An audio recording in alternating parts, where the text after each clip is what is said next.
9 News, along with our television partners in the Gannett Company, USA Today, and all of our newspapers, got together to look at how local police departments are using technology to spy on unsuspecting people through their cell phones. An investigation by USA Today, Gannett TV stations, and newspapers reveals the feds and at least 25 local police agencies use a method called tower dumps. So we're trying to increase the collaboration between our newspapers and our television stations across the country. We have one of the largest groups of journalists in the field, from Washington, D.C. to Palm Springs, California. And so in this story in particular, television station journalists like those at KUSA were particularly valuable. Any given investigation, 9 Wants to Know consists of 5 people, and we're a pretty strong 5 people. But in this project, we had hundreds of reporters across the country asking questions. Working with the reporters at KUSA and the producers there, one of the things that we worked on here at the end of the story really was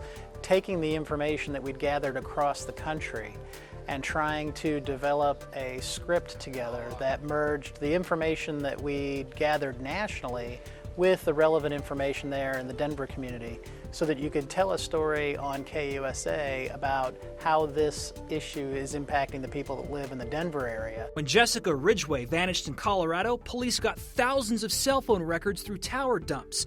The killer, ironically, used a cell phone to give up. We learned through this process how beneficial it is to have many different journalists working on a story, and it really helped to have this combined effort to push some of these government entities into releasing information. One of the things we're really trying to do here is utilize the varying talents and skills of the people that we have, as well as their geographic location is really one of the assets. We have this wide army of journalists and investigative reporters that are located in all corners of the United States. As a group, we can move mountains, and that's what we're hoping to do in the future.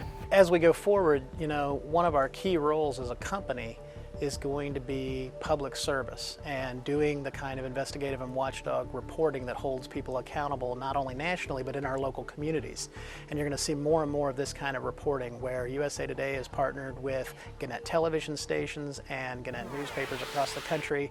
Whatever pairings and groupings of reporters and resources are needed to get to the bottom of important stories and tell them to the people either in the local communities or across the country or both.